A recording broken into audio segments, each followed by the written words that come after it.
Blagosloven jesi Gospodin na oči mja opravdanijem Tvojim. Počtom mira s milostivnimi slezami, o učenici rastvorjajete, blistajajся v grobje. Homélie de Saint Jean Chrysostome sur la fête de Saint Barthélemy que nous célébrons demain. Imitons les apôtres dans leur vertu et nous ne leur serons inférieurs en rien. Ce ne sont pas en effet leurs miracles qui les firent apôtres, mais la pureté de leur vie. C'est à cela qu'on connaît une figure vraiment apostolique, la physionomie d'un disciple du Christ. Cette marque, le Seigneur lui-même nous l'a clairement donnée.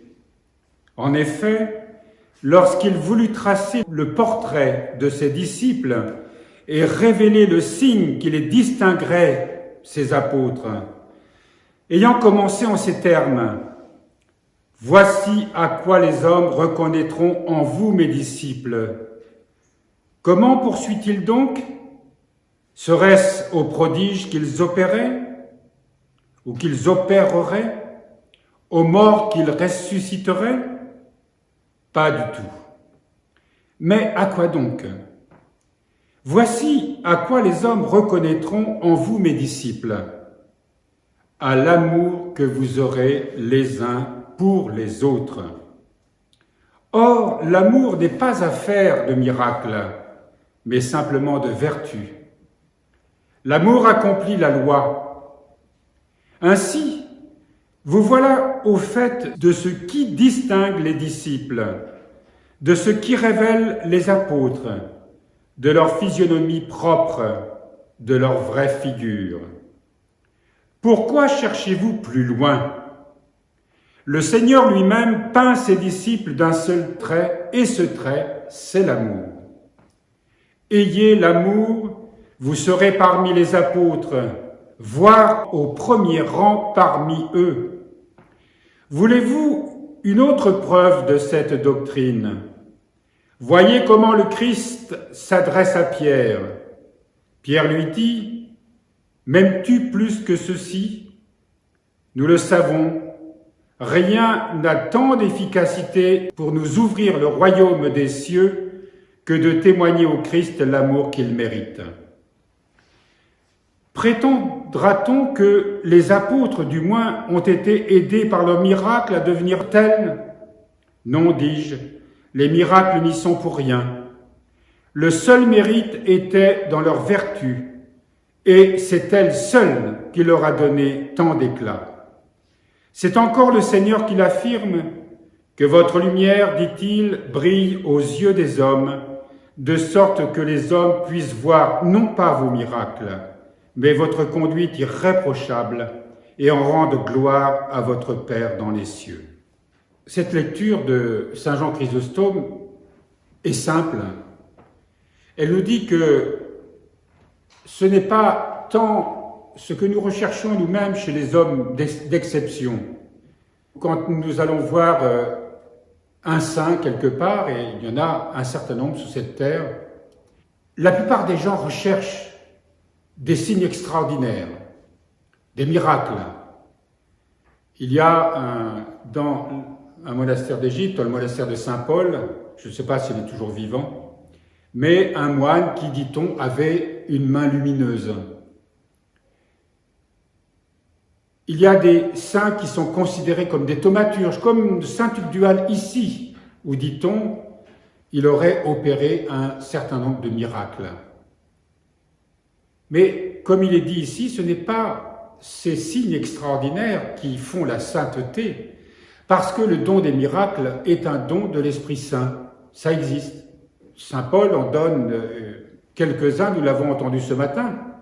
L'Esprit Saint donne des charismes, et certains de ces charismes sont exceptionnels. Et pourtant, ce n'est pas cela qui fait la sainteté. Nous l'avons entendu, c'est l'amour. Aimer son prochain, aimer jusqu'à donner sa vie pour ses ennemis. Voilà le sens vrai de l'amour. S'oublier totalement pour, comme le Christ, apprendre le mystère de l'amour qui est de donner sa vie pour ses frères et pour ses sœurs. Et c'est ce que nous apprenons aux communautés. Dans la communauté monastique, évidemment, puisqu'elle est une communauté où nous vivons ensemble 24 heures sur 24, mais la communauté chrétienne, nous sommes devenus aujourd'hui des chrétiens du dimanche. Nous sommes très loin de ce qu'était la première communauté de Jérusalem, qui doit être l'icône, pourrait-on dire, l'image de ce que les communautés chrétiennes devraient devenir, redevenir. Parce que c'est le seul moyen, en vivant ensemble, en travaillant ensemble, d'apprendre à se connaître et de découvrir combien il est difficile de vivre avec les autres, parce que nous sommes tous différents, nous le savons. Mais la grâce de la foi nous permet, à chaque fois que nous sommes en difficulté, d'aller chercher auprès du Seigneur la grâce dont nous avons besoin. Et ça, c'est une expérience véritable, où nous entrons, nous cheminons peu à peu sur le sentier de l'amour divin. Pourquoi l'Europe n'est plus chrétienne? Pourquoi le monde n'est plus chrétien? On pourrait étendre ça. Pourquoi le monde n'est plus religieux? Il n'y a de vérité que dans l'amour. C'est Saint Jean de la Croix qui nous dit que, au soir de notre vie, nous serons jugés sur l'amour. Il paraphrasait, en quelque sorte, Saint Jean, une des épîtres de Saint Jean, je ne me souviens plus laquelle, où il dit « Dieu est amour ». Dieu est amour et nous devons être les miroirs de cet amour. Le monde a besoin que nous soyons les miroirs de cet amour, parce que quand nous aimons, la grâce de Dieu, la lumière de Dieu, la puissance de Dieu passe à travers nous et se répand sur le monde. Dieu a besoin des hommes. Dieu ne peut pas sauver ce monde si nous ne sommes pas ce rayonnement d'amour où nous pouvons relayer en quelque sorte à travers notre nature humaine, à travers nos vertus, à travers notre sainteté, cette lumière dont le monde a tant besoin. Et si le monde est dans cet état, ne jugeons pas pourquoi nous avons tellement de facilité à trouver des responsables, des coupables. Le coupable commence par soi-même. Est-ce que j'aime comme le Seigneur me demande d'aimer? Est-ce que j'ai le courage de me tourner vers lui et de lui dire « Seigneur, éclaire-moi, montre-moi ce qui en moi fait obstacle à ton amour ». Je vous assure que si on fait ce genre de prière, alors nous serons exaucés. Alors très rapidement, l'Esprit Saint viendra éclairer en nous ce qui ne va pas. Mais déjà, dans les enseignements que nous recevons, jour après jour, ici notamment, nos pères nous disent comment, en vivant avec les autres, découvrir toutes ces pauvretés spirituelles en nous. Et comment les utiliser? Comment faire de ce que nous croyons être un obstacle, au contraire, un tremplin? Nous célébrons les apôtres, nous les admirons. Et je porte une étole rouge aujourd'hui pour signifier que Saint Barthélemy, qui au moment de sa conversion s'appelait Nathanaël. Saint Barthélemy est mort martyr. Mais le martyr, ce n'est pas quelque chose qui, à leurs yeux, était extraordinaire. C'était l'aboutissement d'une vie déjà donnée d'avance. Comme le sommet d'une vie d'amour exceptionnel. On n'est pas tous appelés à être martyrs, évidemment, mais notre vie doit nous conduire à cet oubli total de nous-mêmes. C'est le sens de l'habit des moines et des moniales qui est noir. Nous savons bien qu'en Occident, l'habit noir, c'est un habit de deuil. Ça veut dire qu'on a quitté l'esprit du monde, qu'on fait le deuil du monde, mais pour entrer dans un chemin de lumière.